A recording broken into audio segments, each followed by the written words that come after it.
Cuando piezas extraordinarias de la historia llegan al mostrador de Pawn Stars, lo imposible de repente se vuelve normal.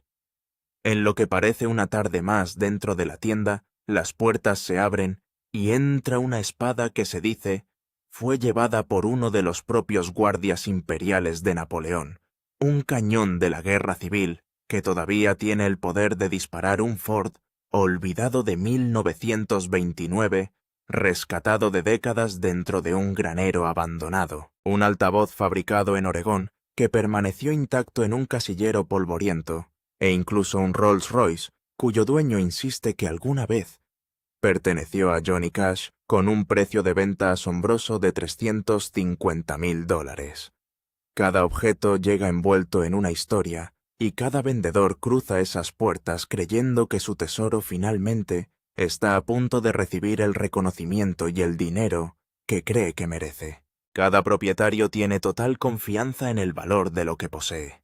Han pasado años protegiendo estos objetos, investigando sus orígenes y convenciéndose de que la historia por sí sola garantiza un día de pago extraordinario.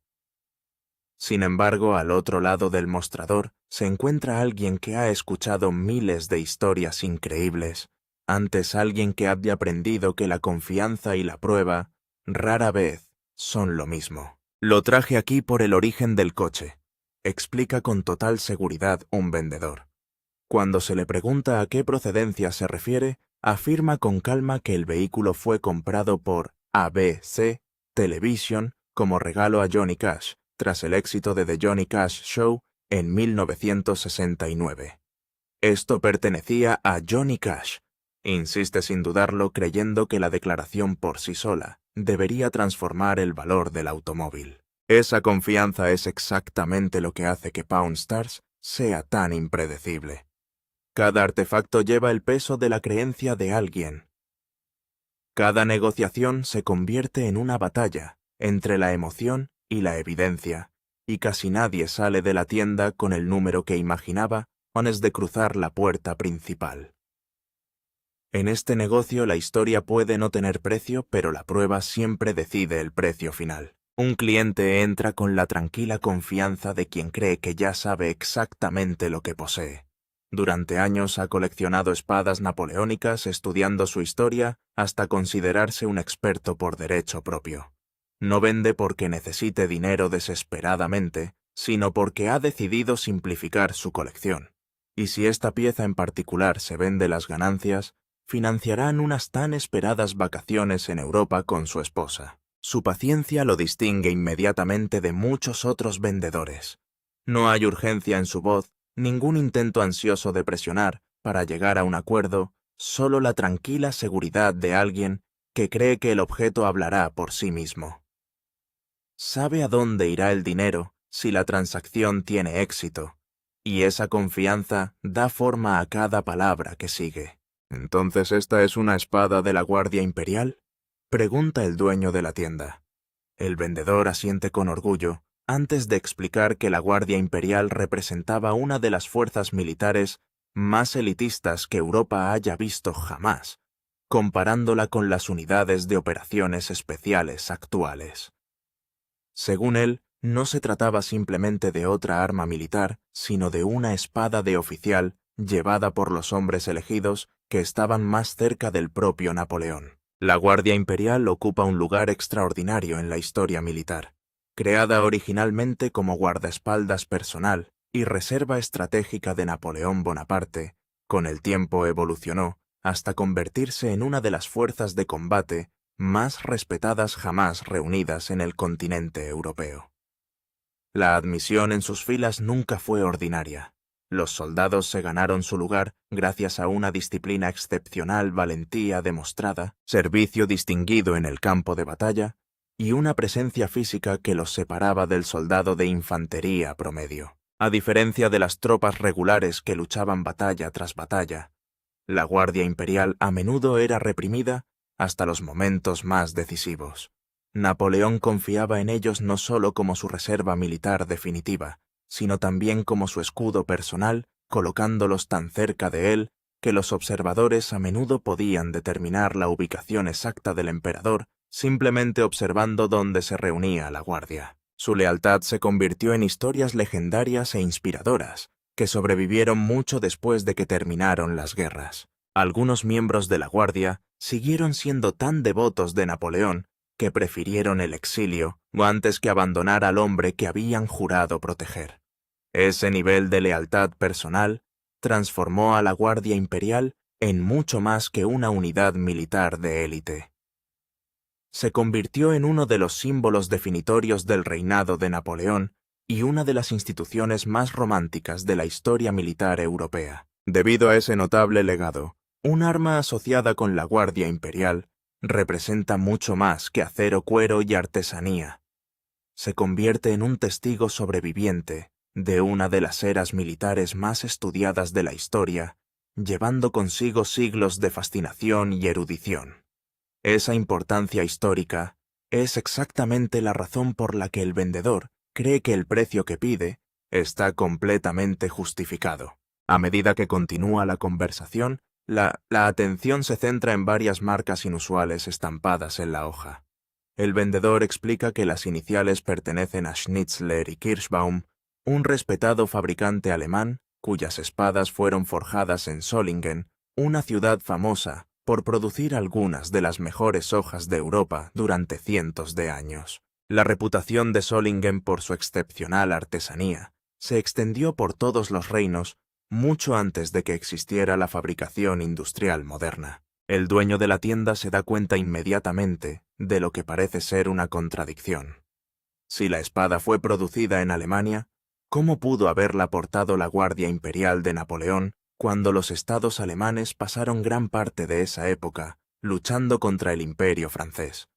La pregunta parece simple, pero la respuesta revela cuán interconectada estaba ya la producción de armas europea. El vendedor explica con calma que la política rara vez impide que los artesanos cualificados vendan su trabajo.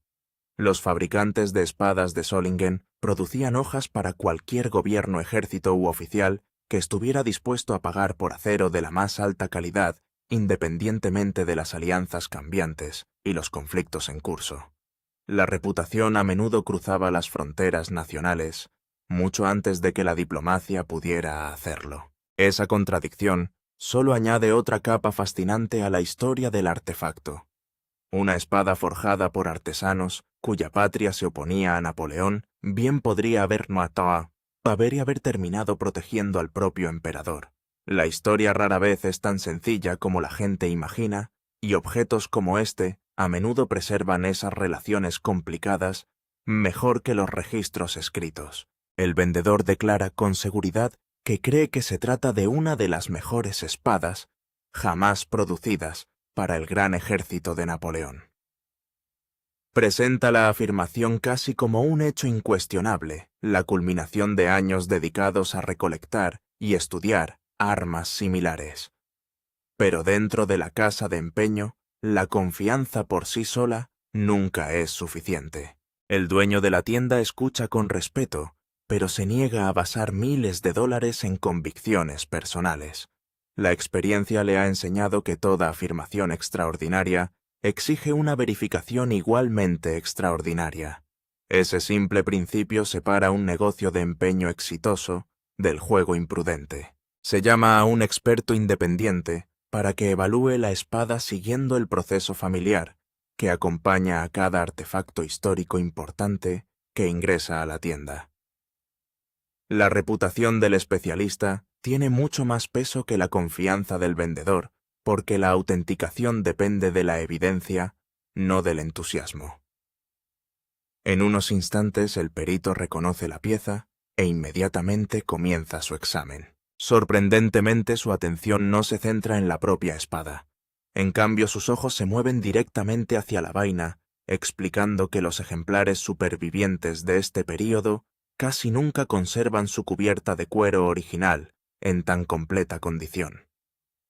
A lo largo de 2 siglos el cuero normalmente se seca, se agrieta, se encoge o simplemente se desintegra, mientras que los accesorios metálicos se aplastan debido a la manipulación y el almacenamiento repetidos. A la mayoría de las espadas napoleónicas que sobreviven hoy les faltan sus vainas o solo conservan fragmentos dañados.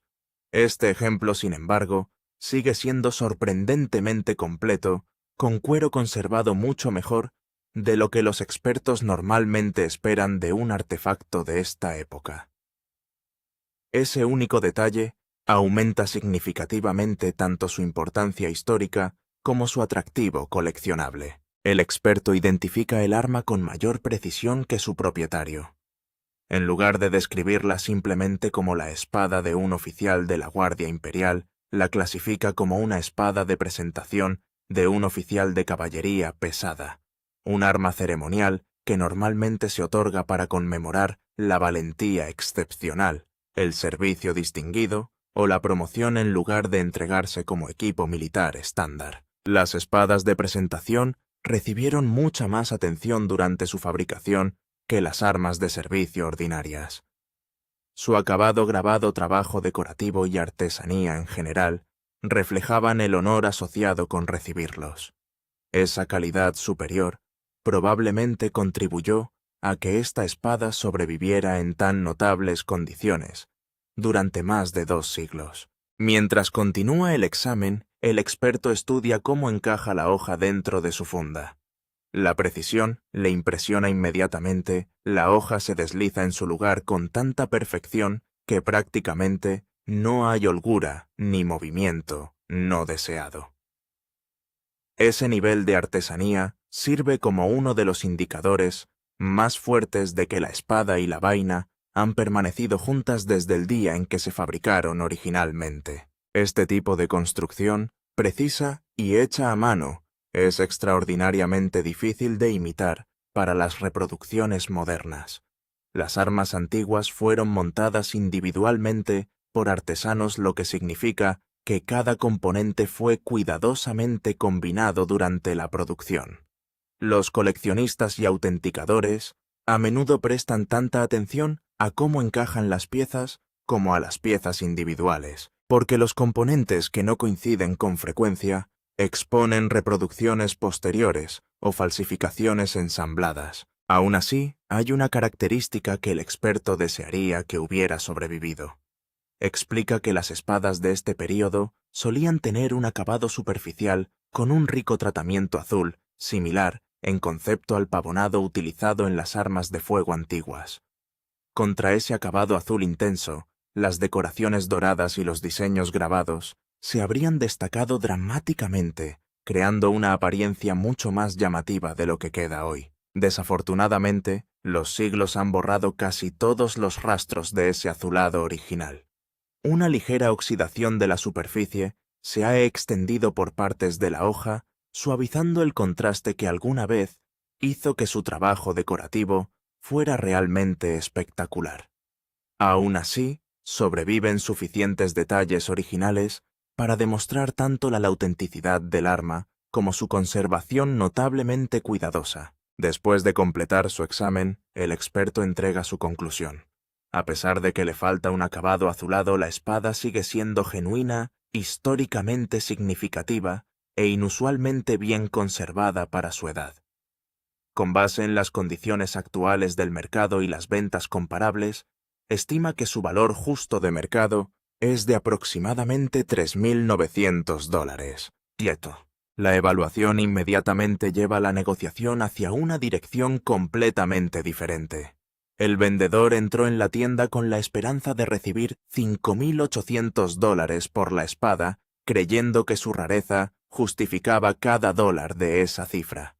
La casa de empeño responde con una oferta inicial de solo $2.300, creando una brecha lo suficientemente amplia como para que ninguna de las partes parezca estar cerca de llegar a un acuerdo. Años de coleccionismo le han enseñado al vendedor exactamente cómo funciona este mercado. Entiende los precios recientes, reconoce las fortalezas del arma y se niega a negociar desde una posición de desesperación simplemente porque está dentro de una casa de empeño. Aferrándose firmemente a su experiencia, insiste en que no puede aceptar nada inferior a $3.700, repitiendo una vez más que cree que representa una de las mejores espadas jamás producidas para el gran ejército de Napoleón. La negociación se convierte en una lenta competencia de paciencia. La tienda aumenta gradualmente su oferta primero, pasando a $2.700 y luego ampliándola a $3.000, describiéndola como un techo absoluto. Finalmente, después de otra ronda de discusión y cálculos reacios, la oferta aumenta por última vez a $3.300, dejando a ambos hombres decidir si siglos de historia pueden salvar la distancia final entre el valor de la espada y lo que alguien está realmente dispuesto a pagar por ella, con la admisión abierta de que no se siente bien llegar tan alto. Sobre una pieza que hay que revender a otra persona. Obtendrá una ganancia antes de que la tienda recupere $1. Los dos números nunca se juntan. El vendedor dice que no. Recoge su espada, y en su lugar se va para exhibirlo en su propia biblioteca. No se llega a ningún acuerdo. La espada regresa por la misma puerta por la que entró. Todavía pertenece al hombre que lo trajo. Un cañón a través de la puerta. Entonces un hombre introduce un cañón en la tienda. Una pieza de artillería de campaña real del siglo XIX. En su carruaje, empujado por el mismo suelo donde había estado la espada. El propietario es un coleccionista de cañones, y la artillería de campaña es su pasión particular. Lo ha tenido apuntando a su propia puerta durante 10 años, sentado en su sala como un cuadro, dirigido a cualquiera que haya entrado, y ahora ha decidido que es hora de transmitirlo. Pagó $20.000 por ello, en una subasta en el este hace una década, y supone que debe valer al menos $30.000 ahora. Lo describe como un Hotchkiss de 1890, y dice que supuestamente fue utilizado en las guerras indias, y en los acontecimientos que rodearon a Wounded Knee. El peso histórico de esa afirmación es significativo.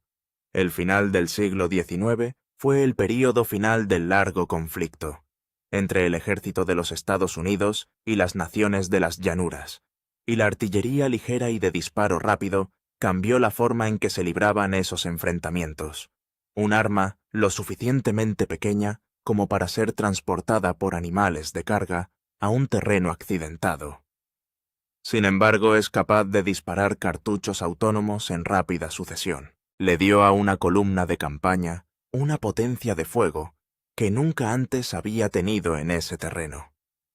Es un cañón Hotchkiss de 1890. Bueno, dicen que fue utilizado en las guerras indias, la batalla de Wounded Knee, dicen. Entonces, ¿qué tipo de uso le has hecho? Quiero decir, ¿te gusta? Simplemente se encuentra en mi sala del frente, como un cuadro en una pared. Me encanta, sí. Lo tengo frente a la puerta principal para cualquiera que quiera entrar. Los acontecimientos que rodearon a Wounded Knee se encuentran entre los más examinados de esa época, y cualquier pieza de artillería que tenga un vínculo creíble con ese período tiene un valor documental mucho más allá de su peso en hierro. Esa es en parte la razón por la que un solo cañón puede controlar la figura que el vendedor tiene en mente. Y también porque la tienda no avanzará con el reclamo hasta que se verifique de forma independiente. Un pequeño intercambio muestra cuánto importa la experiencia incluso entre dos personas informadas. El vendedor lo llama Hotchkiss de 2 libras, y supone que las 2 libras se refieren al peso del proyectil que disparó. El dueño de la tienda corrige la clasificación. Los cañones terrestres se clasifican según el diámetro del orificio, mientras que los cañones navales son los que tradicionalmente se miden por el peso del proyectil. El vendedor, también coleccionista de estas piezas, admite que la distinción es nueva para él. Las 3 preguntas. El comprador plantea 3 preocupaciones antes de considerar una oferta. En primer lugar, el cañón parece demasiado bueno, lo que plantea la posibilidad de que se trate de una reproducción más que de un original.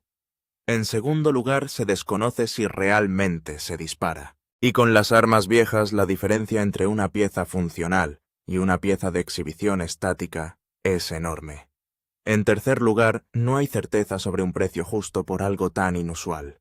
Autenticidad, función y valor de mercado Son las 3 preguntas que deciden el resultado de cada acuerdo de alto riesgo que llega a la tienda. Para responderlas, recurre a un especialista en restauración de cañones, con aproximadamente 15 años de experiencia trabajando en artillería, desde la Guerra Revolucionaria hasta la Segunda Guerra Mundial. El experto entrega una cadena de hechos que cambian lo que es el objeto. El fabricante era una empresa fundada por un estadounidense que se mudó a París durante la época de la Guerra Civil y estableció la producción allí. Por eso un arma de servicio estadounidense tiene un lugar de fabricación francés. El acuerdo no era inusual para la época. Varios diseños de armas importantes del siglo XIX fueron desarrollados por inventores que se establecieron en el extranjero para acceder a capacidad de fabricación capital o compradores militares que no estaban disponibles en casa, y las armas resultantes se vendieron luego a ejércitos de todo el mundo. No se realizan reproducciones de estos cañones, porque las autoridades federales de armas de fuego no los permitirán, lo que elimina por completo el miedo a la reproducción. Estas fueron las primeras armas modernas de disparo de cartuchos autónomas en el inventario militar estadounidense. Un paso tecnológico importante en su momento, porque un cartucho autónomo significaba una velocidad de disparo mucho mayor que la antigua artillería de pólvora y balas. Eran apreciados por su portabilidad y se los conocía como cañones de montaña. Debido a que podían moverse a través de terrenos, las armas más pesadas no podían. El experto afirma que solo 57 de ellos fueron adquiridos en un lapso de años, lo que hace que los supervivientes sean realmente escasos en el mercado abierto, dado que la mayoría se encuentran en colecciones permanentes y rara vez salen a la venta. Compraron 57 de estas armas durante varios años.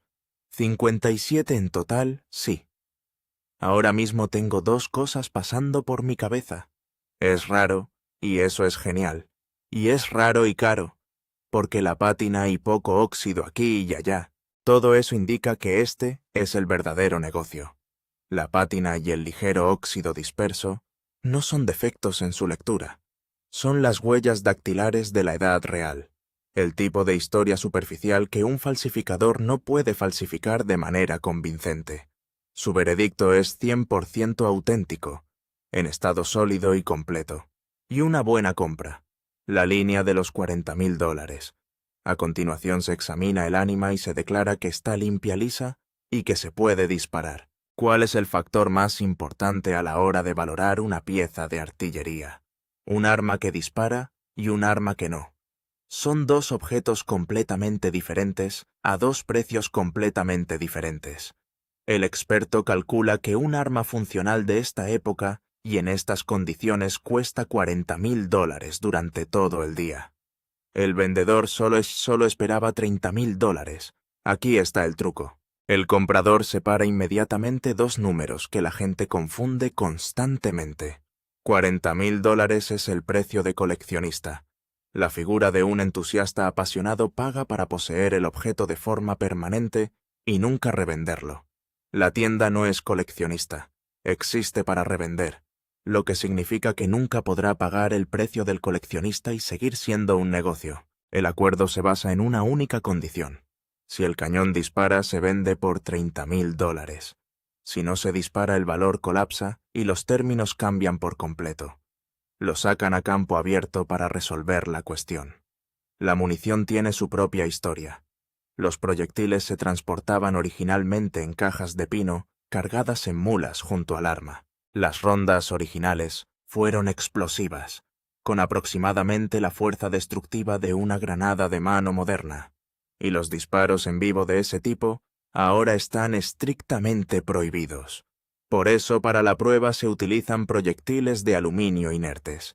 La pieza está cargada, se tira del cordón, y el cañón dispara limpia y correctamente. La condición se cumple exactamente según lo acordado. $30,000 cambian de manos y una pieza funcional de la historia de la artillería del siglo XIX sale por la misma puerta por la que entró. Ahora propiedad de la tienda.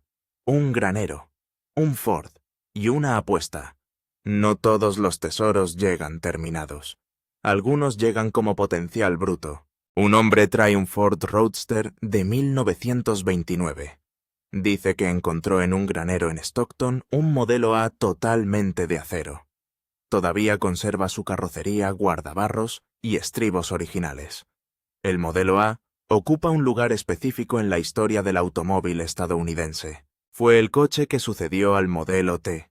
Se produjo en grandes cantidades a finales de los años 20 y se convirtió en una de las plataformas más modificadas en la historia del hot rod, porque la oferta era grande y era sencillo trabajar en el diseño. Décadas de esa cultura significan que los sobrevivientes genuinos con acero original ahora son poco comunes, porque muchos fueron cortados, remodelados o reemplazados. Cascos de fibra de vidrio a lo largo de los años. Mecánicamente este es en gran medida sólido. El motor funciona y los frenos, la transmisión y la parte trasera funcionan. Estéticamente es una concha. De hecho, no lo creerás, pero lo encontré en un granero en Stockton. Lo que ves es lo que obtienes. Compré este auto hace aproximadamente 2 años, y no tengo suficiente dinero para terminar esto, y es por eso que estoy aquí para seguir adelante y venderlo. No tiene pintura, ni tapizado, ni parabrisas. Lo compró unos 2 años antes. Tiene aproximadamente $10,000 en él, y no tiene el dinero para terminar el proyecto. Por eso está vendiendo. La carrocería totalmente de acero es el detalle que soporta más peso, porque el acero original, más que una carrocería de reproducción, es la base del valor del coche. La negociación es breve y nada sentimental. El taller lleva algún tiempo buscando un hot rod, pero ninguno ha llegado tan lejos, y el trabajo por delante es sustancial. Se rechaza de plano una oferta inicial de $5,000. Se contrarresta una oferta de $7,000. Dividen la diferencia y llegan a un acuerdo de $7,500. Sobre el papel el vendedor pierde un poco con respecto a lo que tiene en él, y dice que está en paz con eso, esperando principalmente que el coche esté terminado y convertido en algo que valga la pena conducir, lo que realmente cuesta la restauración. El coche va a un taller personalizado, donde el miedo permanente, con cualquier coche viejo, es el mismo. La restauración es el tipo de proyecto en el que el trabajo puede estancarse a mitad de camino, contra un problema demasiado grande para abandonarlo, y demasiado caro para ignorarlo. Este es el riesgo financiero central en toda la economía de los automóviles de colección. El precio de compra de un vehículo de proyecto suele ser la cifra más pequeña, y el costo real está enterrado en la mano de obra. Eso no se puede estimar con precisión hasta que se desmonte el cuerpo. Y el estado mecánico está totalmente expuesto. La parte más difícil resulta ser exactamente lo que se escondía bajo la superficie. La carrocería era tan tosca que casi no quedaban paneles rectos en todo el coche. Y la imprimación, el relleno, el bloqueo y el martillado de metal necesarios para enderezarlo tomó más tiempo que cualquier otra etapa de la construcción. El motor requirió trabajo de válvulas, un sistema de combustible limpio y una configuración de filtro de aire reconstruida. Siguió el trabajo final, llamas tradicionales de la mida larga al estilo de la vieja escuela. Realza el diseño con rayas blancas que realzan el diseño. Alrededor de $8,000 en total van al auto entre la compra y la mano de obra, y el hot rod terminado está valorado en alrededor de $30,000. El objeto nunca fue el precio. El trabajo fue. Un hombre entra llevando un altavoz modelo Leslie, un gran gabinete giratorio construido a principios de los años 60. Lo encontró cubierto de polvo en la parte trasera de un casillero. Compró en una subasta. Espera $500 y dice que estaría contento con $200. No tiene cable de alimentación y no puede probar que funcione. Estos altavoces fueron construidos originalmente para órganos, con un elemento giratorio en el interior que lanza el sonido por la habitación y puede hacer vibrar físicamente las paredes. Y en condiciones de funcionamiento confirmadas, Los modelos deseables pueden venderse por más de $1,000. Una unidad no probada y sin cable es una pura apuesta, porque la renovación puede costar más de lo que finalmente vale el altavoz. ¿Funciona? No estoy realmente seguro. No tengo el cable de alimentación, pero puedes ver que se mueve libremente. ¿Sabes por qué eso gira? Hace que el sonido reverbere más. Si esto funciona correctamente y lo conectas, haría vibrar estas paredes. El trato se cierra en $200. El especialista en reparaciones reestructura el objeto por completo. Este no es un orador genérico. El modelo es el que los músicos en activo persiguen activamente. El diseño de Leslie se remonta a la década de 1940 y se construyó en torno a una idea deliberadamente inusual. En lugar de un altavoz fijo, utiliza elementos giratorios que giran físicamente, y el movimiento del sonido a través del aire produce un tono cambiante y arremolinado que un altavoz estacionario no puede crear. Mecánicamente, la unidad es un amplificador de válvulas con bocinas giratorias en la parte superior y un gran woofer debajo. Y ese movimiento es el objetivo. El efecto no se puede reproducir digitalmente de manera que coincida completamente con el original, y no se puede comprar ya hecho en una caja. Generaciones de conocidos músicos de rock y de estudio utilizan estas unidades en el escenario y en grabaciones, razón por la cual un modelo deseable en funcionamiento mantiene su valor como lo hace. Pero aquí está el problema. El costo real no se puede conocer hasta que la unidad se abra en el banco. Necesita pintura, una inspección interna completa, pruebas del motor, y los conectores están muy corroídos, después de años sin alimentación. La restauración resulta brutal y total. Los ratones habían estado viviendo dentro del gabinete. El técnico aplica 4 capas de barniz frotadas a mano para recuperar la madera. Reconstruye el interior, libera ambos motores giratorios que se habían atascado debido a años de daño por roedores.